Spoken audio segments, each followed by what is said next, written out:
Welcome to Film Detour, a podcast where two longtime film buddies take you down and around the back alleys and side streets of cinema. With the occasional left-hand turn. I'm John Napping. And I'm Bob Mueller. So let's go. John, you ready? I'm ready. Let's hit it.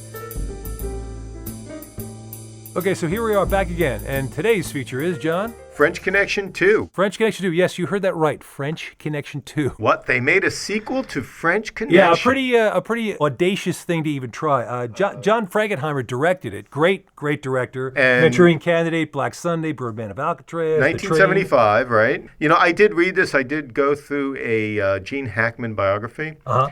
He was not willing to do this movie. He was contractually obliged to do a sequel. Really? Because I was baffled. I couldn't imagine why Gene Hackman would actually do it. He did get okay for the director. So he got approval for the director. They came up with a list of directors. He picked John Frankenheimer. He did. I don't know if he was the only one, but okay. he was able to approve the director, which was a great choice, I have to say, John Frankenheimer. It was great. I mean, like I said, Manchurian Candidate, Black Sunday, Birdman of Alcatraz, The Train, and The Island of Dr. Moreau. Yeah. And, you know, if you're Gene Hackman, you're going, this guy knows how to do action. So, he knows how to direct, period. I mean, it's just great stuff. And the other interesting I found, because obviously there's a sequel to The French Connection, Gene Hackman, he did not think he could play Popeye Doyle in the original film. He did not think of himself, this is funny, as a tough guy. Really? He grew up in California. He was like a method actor. He said, I was not a violent guy. He really worried over this role and had to do it. Well, he came through pretty well because he seems like a pretty damn violent guy to me. Yeah, he's very intimidating. Obviously, there's a sequel to French Connection. He won an Oscar as actor, Best Actor. For Popeye Doyle, sure. So it's starring Gene Hackman and Roy Scheider as Sonny. Called Cloudy. That was his real nickname in life. I always love to watch Roy Scheider. And I can watch Gene Hackman in anything. Yeah. Except maybe, I don't know, The Poseidon Adventure as the priest. I think I'll draw the line there. Yeah. But you know, both of them are great actors, really quintessential 70s actors, and they're just a pleasure to watch. And I have to say, William Friedkin is director of that movie. What a great movie, The French Connection. Yes, absolutely. Which went on to win all these awards. And so this was a big deal to try and do a sequel to French Connection. And I don't think sequels were very popular back then. I don't think there were many.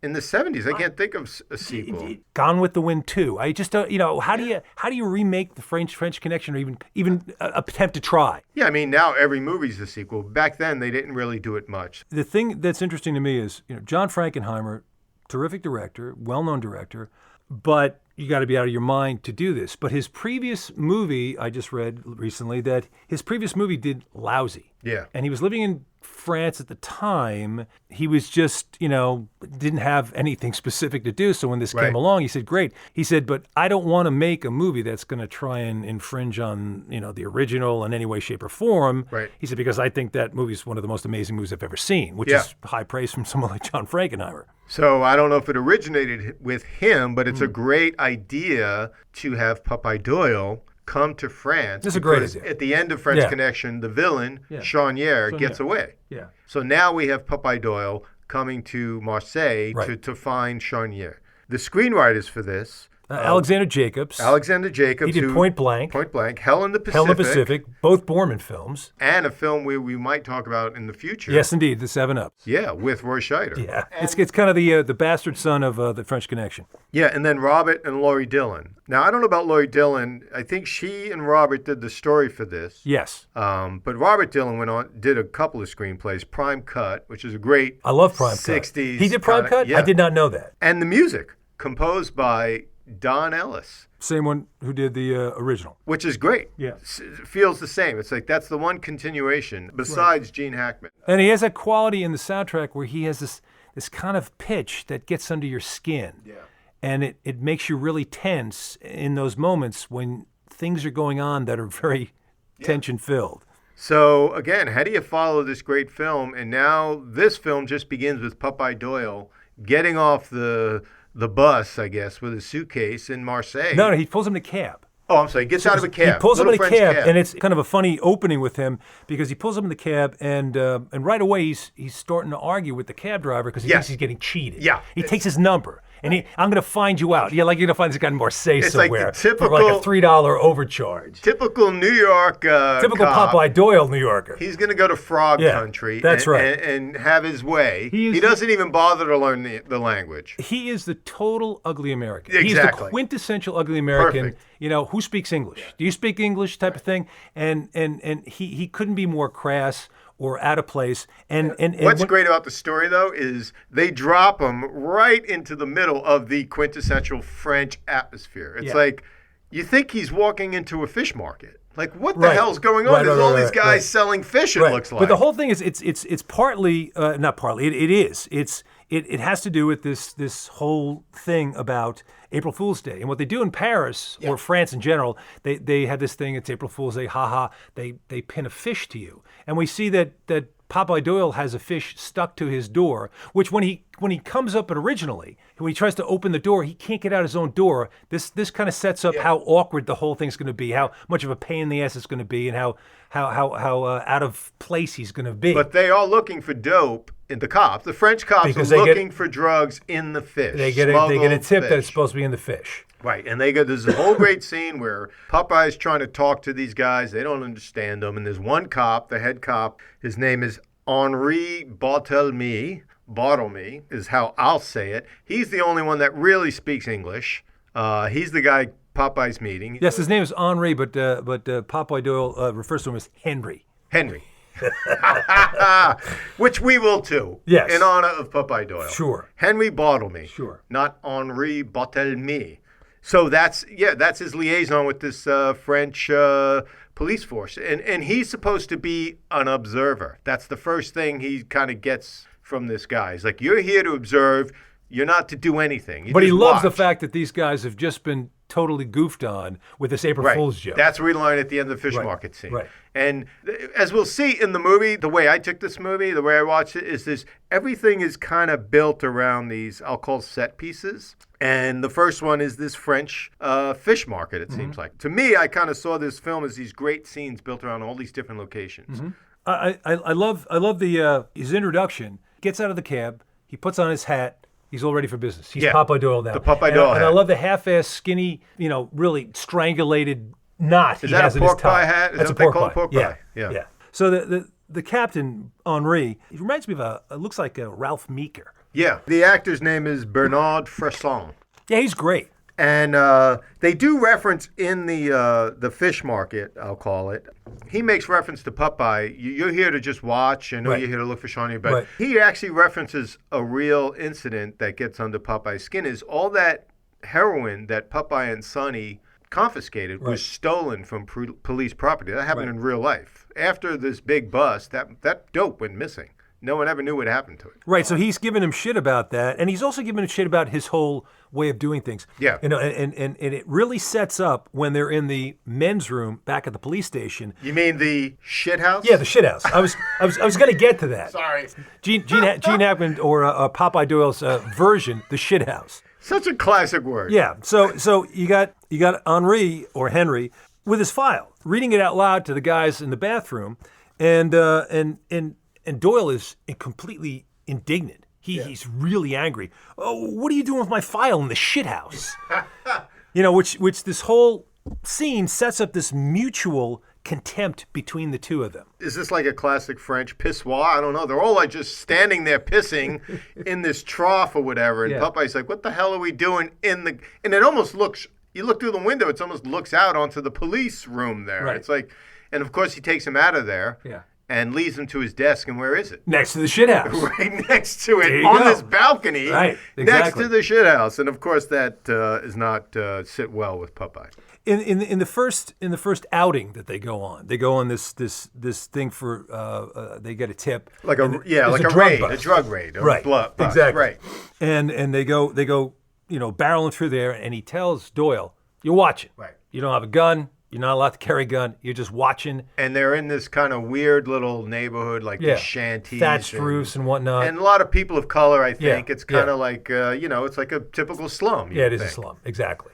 They're looking for what? They're looking for dope, but they make a raid, and it's not like it's going to be completely knocking on doors or busting down doors. He has a megaphone. They're just going to spread out, and they're going to take everybody they could possibly get. Everybody just come outside, and that's it. And he tells Popeye to stand back and watch. Stand back and watch. That's it. So they go in, and suddenly someone just starts shooting. Right. Start shooting, and then buildings start to explode. I guess. So there's a lab or something. Lab or something exploded from cooking the heroin. So this just all turns to shit, to hell, I'll say, and things go crazy. And Doyle sees this guy running away. So what's he going to do? This African guy, because he's in a dashiki or whatever. He's on the rooftop. Right. Suddenly you see this guy over the rooftop, duck and jump down. So Doyle can't sit still. He's not the sitting still type, and he takes off without a gun.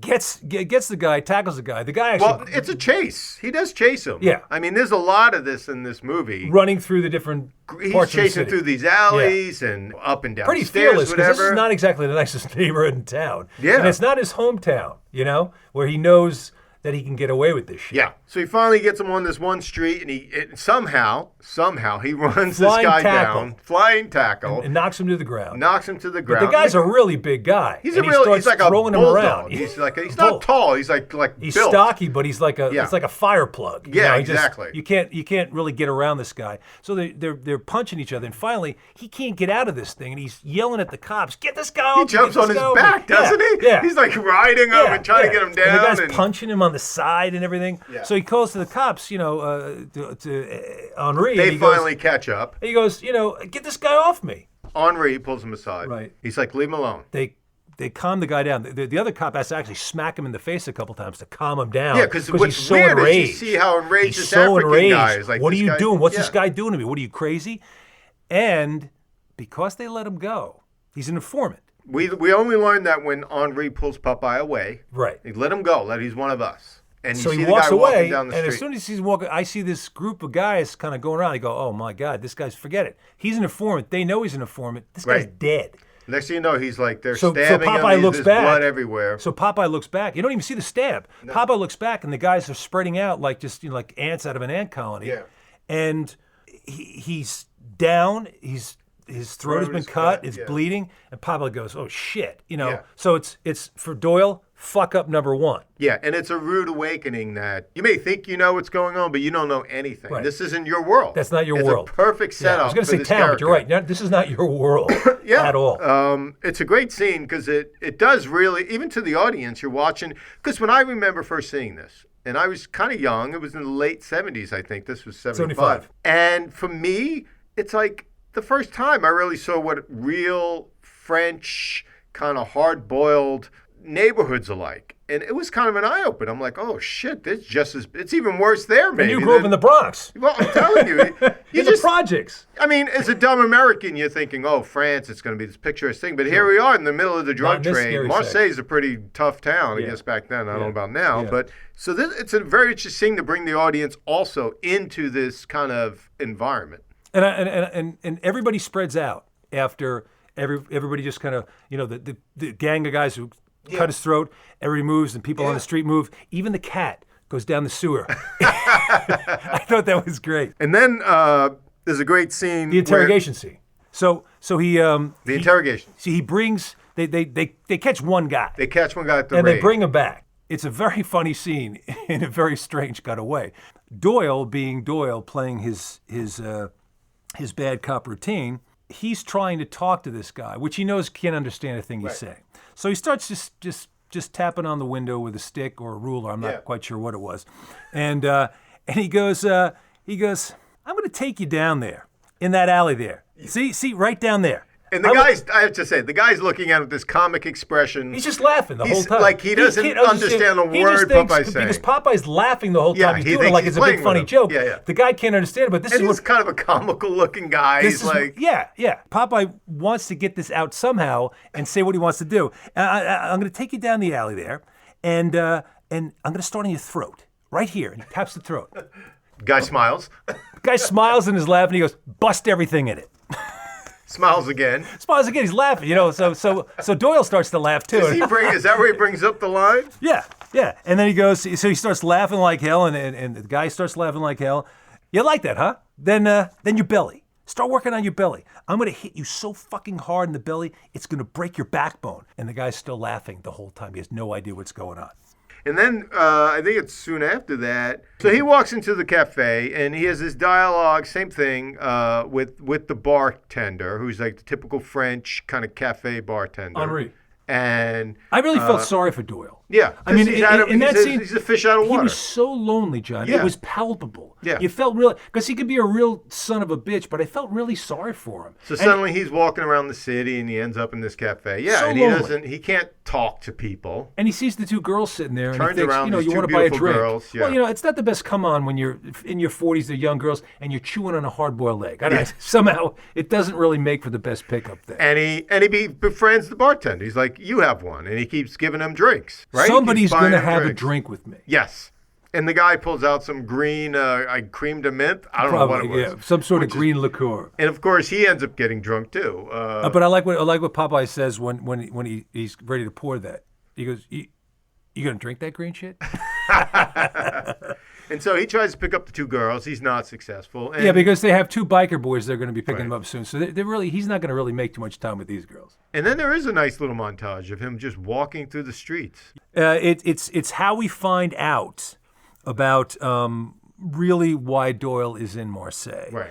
And it's really interesting because there's a montage of him walking around in his Popeye Doyle clothes, with the hat and whatnot, and he's looking for Charnier. So just to remind our listeners, Charnier is the drug kingpin, basically. Yes, at the end of the movie of the French Connection, the original one, he's the guy who gets away. He is the kingpin. He's the guy bringing the drugs in from Marseille. So the next day, Doyle ends up at the beach, and he's watching a volleyball game. He's watching a volleyball game with all these beautiful young people. Yeah, beautiful young girls in bikinis, etc. Young, virile-looking guys. So this is interesting, like what you just said earlier about flushing out the criminals. Suddenly you cut across the bay there, and Charnier is in a restaurant with an American general who's smuggling in dope for him. Right. And Charnier sees Doyle. I didn't get the sense that Doyle was following Charnier there. He's not. So he's just standing there watching the game. But it's a really neat shot that Frankenheimer does. He pans from Doyle down to the beach area where the people are playing volleyball, and then the camera moves in slowly to this restaurant in the background, really nice, expensive-looking restaurant, and it moves closer and closer until it zooms right in on Charnier's face in the window. Yeah. Like that Charnier sees him picks him out of this whole crowd on the beach, and Doyle just happens to be there. So soon after that, now that we know that Charnier knows Doyle is in Marseille, right? He's suddenly Doyle's kidnapped.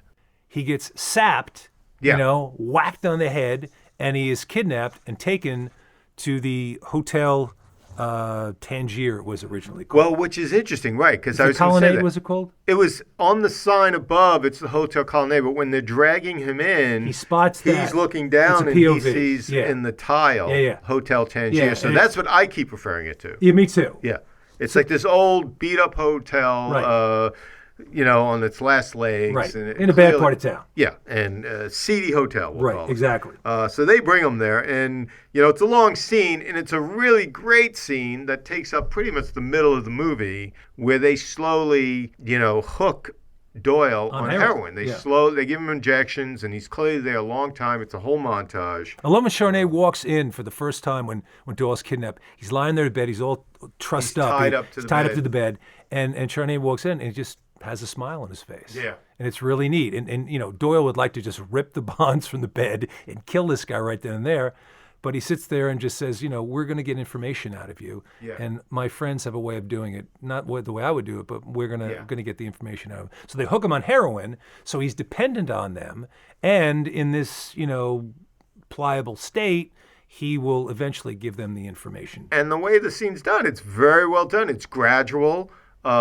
First you see, in the first couple of scenes where they're injecting him, he's kind of resistant, but very slowly he sits on the chair and he sits there waiting for them. Waiting by the end of this, he's angry, but he's got his arm up. He's smacking his arm. He's getting it all pumped up so his veins are nice and plump. So they're ready for the needle. Talk about acting. I just have to say, it's a very convincing Gene Hackman as a drug addicted Doyle. He's phenomenal. You just feel he's phenomenal. He got an Academy. He's got the whole junkie look down. around, the He's acting. phenomenal. Yeah. His performance in this is so damn good. Yeah. It's as good, if not better, than The French Connection, the first one. He's so good in it. But that just shows you what a terrific actor the guy is. He's fantastic. Yeah, he is. And, Really great. And there's a great scene with the old English lady. Yeah, the old lady She comes in. into the room, and she's like, he's totally out of it.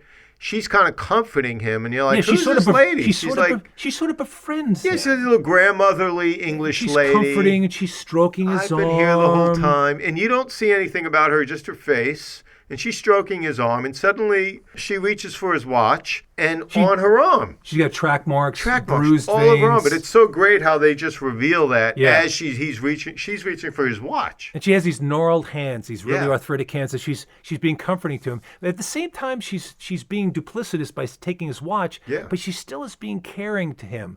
Because she said she has her own son too, you know, and she has a real sad story herself. She's basically course. I mean, she's basically left behind, you know, to live in Marseille, and she becomes a junkie herself. She's Yeah, gonna be it's what, crazy. 80 years old or something? It's so seedy. Like, you just think of this little It gives old you the lady creeps. hooked on dope Right. in this seedy hotel run No- by drug dealers. No or one's something. gonna listen to you. Yeah, it's Don't crazy. bother screaming. But she's surviving. She takes his watch. Right. But she does take him to the bathroom later just to help Right. him out. And She's they're there. singing She's- songs. So they kind of have a bizarre little friendship at the A same junkie time. bond. It's great. I mean, that scene is really, really neat. With I the old think lady. Curtis Mayfield could have done a song about that. Junkie grandma, that's what I say. So they are. So what happens? Why are they done with him? At some point, they're just done with him. Charnay finally figures out that he is telling the truth, that he believes him, that they're not going to get anything out of him. He doesn't really know anything. So Charnier just- gets him doped up so that he can find out how close his Doyle or the cops are to him. Exactly. And when he finds out Popeye knows nothing. Right. Okay. So then they're done with They him. just they shoot him up one more time to make him pliable, and Right. and they just take him and He just pliant, not pliable, pliant. So they sounds right? good to me. But he is pliable. But he is pliable. In that state, you can bend him any which Oh, way. I caught myself there. Anyway, so they shoot him up, you know, so they can manage him. They throw him in the car, and they literally throw him out of the car in front of the police station. They just pull and up they take, and, and they right take out the off. door. And Yeah. it's a really great scene after this because it's large. First of all, it's all in French. Yeah. There's no English in No- whatsoever. no subtitles And it's for this the most makes, part. but you don't need it. You Yeah. understand what's going on, and all this intensity about there are doctors and they're in this dungeon. It looks like, you know. with Yes, this, it is a cell right, down in but the basement. you don't even Yeah. quite know what this place is. I guess it's a cell. Yeah, Yeah. of course. So, I mean, it's but an old police building. yeah, but it looks Who like knows the how old tombs. this You know, thing is. there's Yeah. some sort of thing you see like in a medieval castle. Yeah, you take him down this dark stairway. dirty and, place. Yeah. And you can hear the dripping water and whatnot. And these doctors are working furiously on him. furiously. At one point, actually, Doyle His heart is stopped. dead. Yeah. You know, this guy So has, they have has him got hooked up to a whatever EKG, I Right. guess, an older, early version of right, it. right. But you see his heart. I wasn't Falter. sure what they were doing. They were shooting him up. They're trying to do something to Well, they were pumping his stomach too. pumping his stomach. Right, and, that's and, a great and they're doing scene. all this work, and it's all in French, and it's so compelling. And it's shot with this handheld technique it's just that almost you like this really feel like workman they're like- saving this guy's Yeah, life. It's really yeah. fantastic. Really And great. yeah, and you get the sense that, I mean, again, this is the center of the heroin trade in Europe, Marseille, and these guys know what they're doing. You know what I mean? They're just like experienced cops in this drug world. And then the following scenes where Doyle has to go cold turkey is just as harrowing Yes. as the heroin scene. He's amazing. He's like locked in his cell for the most part, and He's convulsing and kicking and punching and yeah, I just kept hearing the Lennon song, you know, "Cold Turkey" in my head. It was just Exactly. like, And he asks him. He says to Henri, he says, "You're not going to make me go cold turkey."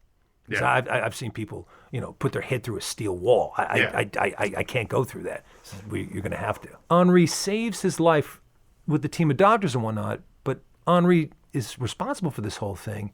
They develop this really bizarre friendship. yeah, And Henri starts to look at Doyle differently, and he feels for him.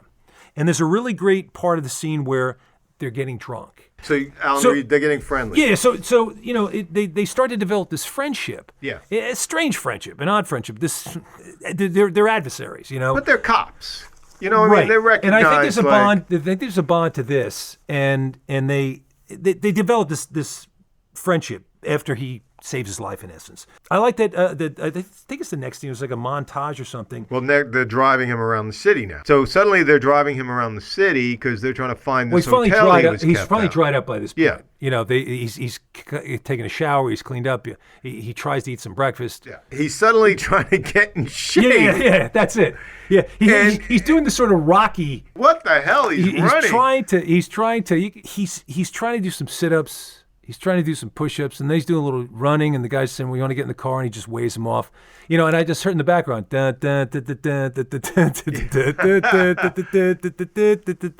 you know, so it's kind of like this half-ass Rocky montage of getting into shape. Right. We cut to him, and he's walking with the Popeye hat, and he's back. Yeah. He's ready to go. He's back searching for Charnier. And he finally comes across the hotel. We keep calling it the Hotel Tangier, that he calls Tanger. Tanger.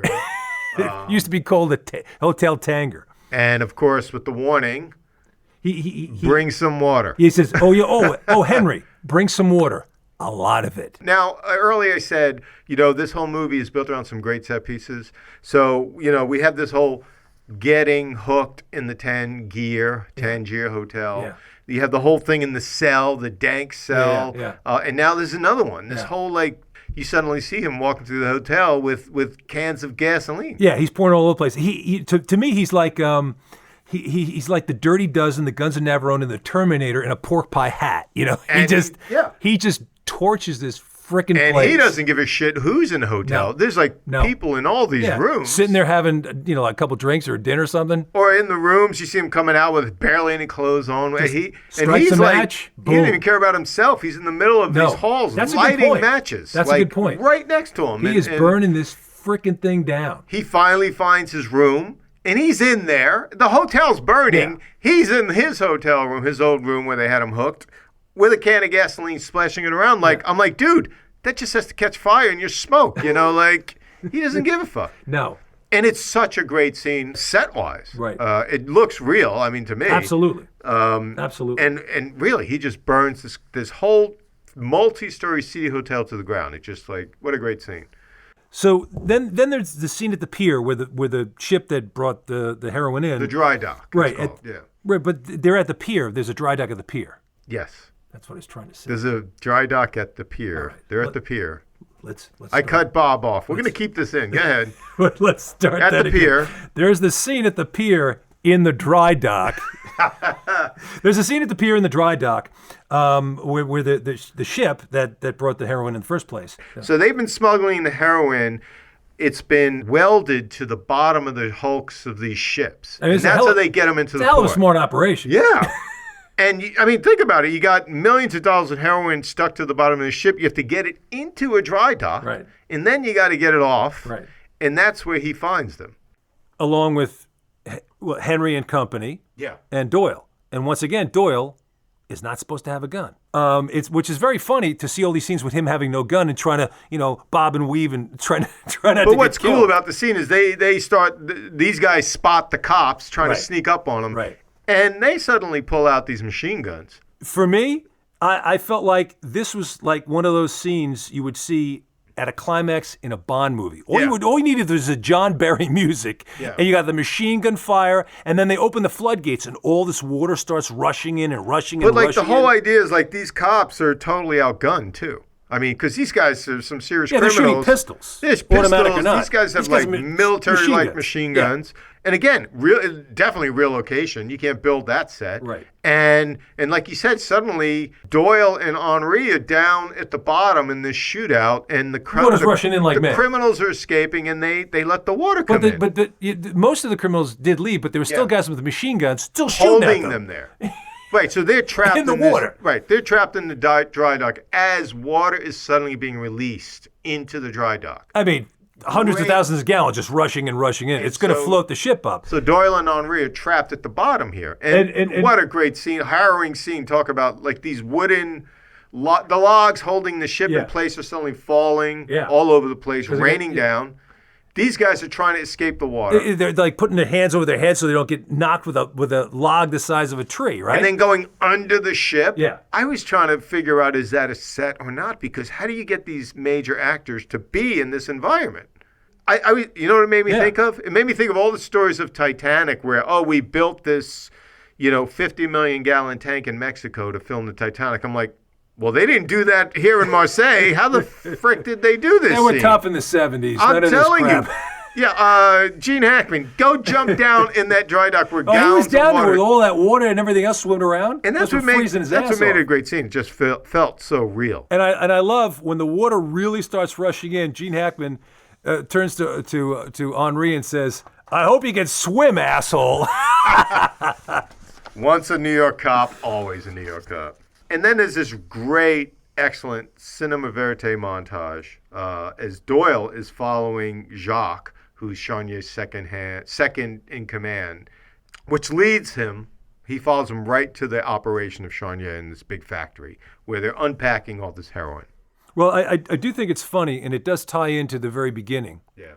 With the whole April Fool thing, pinning the fish and whatnot, because the cans of soup that they're putting in is bouillabaisse, which is fish stew.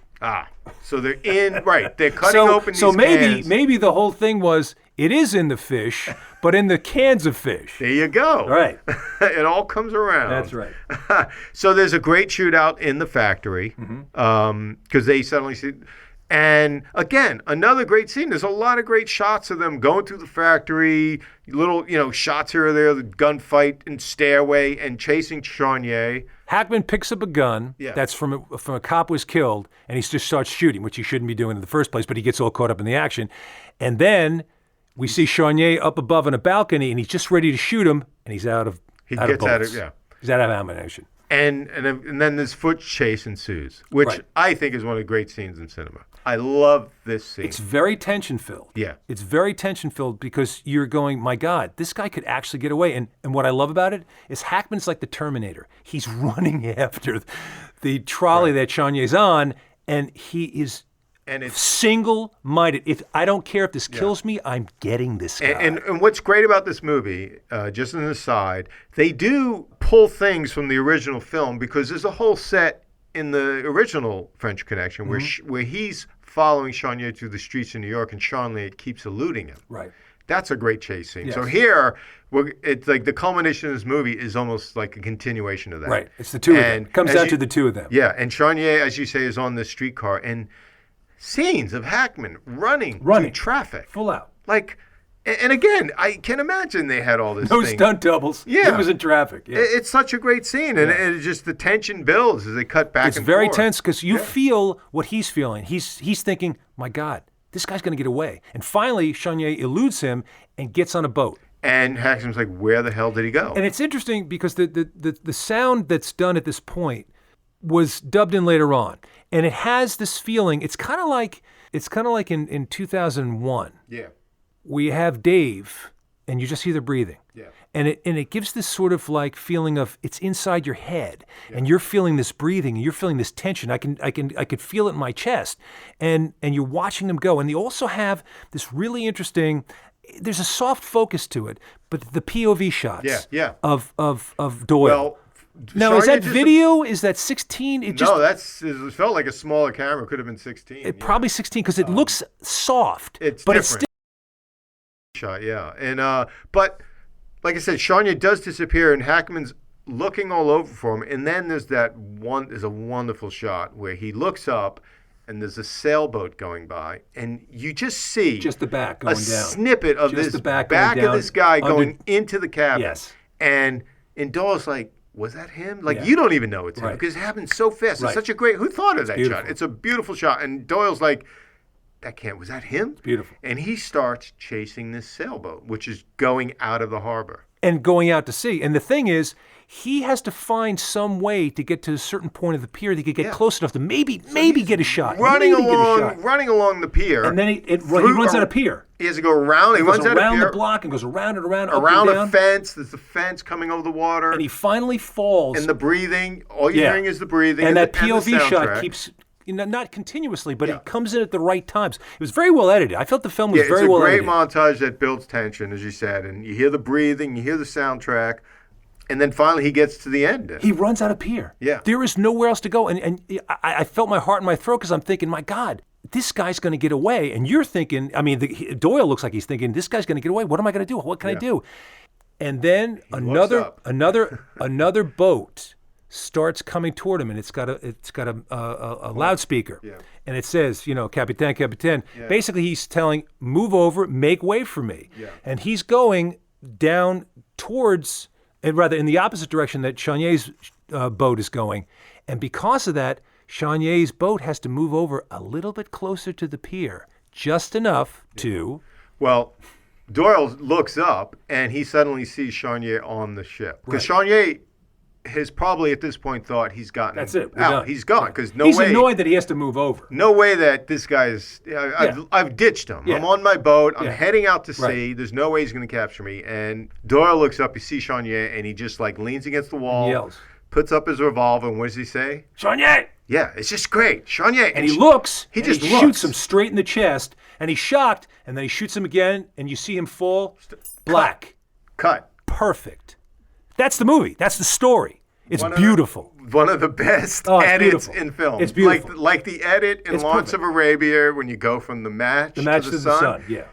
Just the way, who thought of this, right? Because you would have thought, okay, we cut back to Hackman, so he feels, vindicated. He feels, no, it's perfect. Oh, you see this guy falling, cut to black.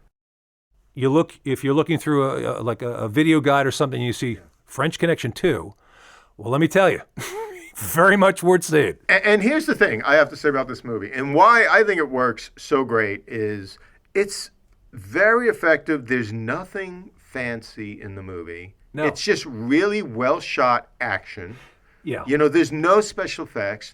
It's not like a big explosion at the end. It's very subtle, but it works so effectively. Like this, again, just like the way things are put together. But I think Frankenheimer's background was in live television back in the Playhouse 90 Days and whatnot. Right. Yep. And I think he really understood what to do inside that that scene, inside that frame, and how to not do too much flailing around and whiz bang. Let's just tell the story. Let's just do this nice little story and let's present it. Hackman, magnificent performance. I think, as you said, a lot of people, and I couldn't personally decide. I like them both. I think they're very different movies. A lot of people thought this was better than the first movie. No, they're totally different movies. They're different. It's apples and oranges. But Hackman is possibly better in this movie. I think he's got to do so much more acting. He has so much more that he has to do in this. Yeah. And he has to really stretch his whole range of emotions and whatnot. And literally, the movie is him. He's the movie. Mm-hmm. There's nothing else going on in this movie. It's him. It's just following this guy, Popeye Doyle. It's a good thing he was contracted to do the movie anyway. So there you have it, French Connection 2. See it. Fantastic. Well, that's all the time we have this week. I'd like to thank our friend Glenn Ornowitz for his music. And of course, our listeners for tuning in. So join us next week for another episode of Film Detour.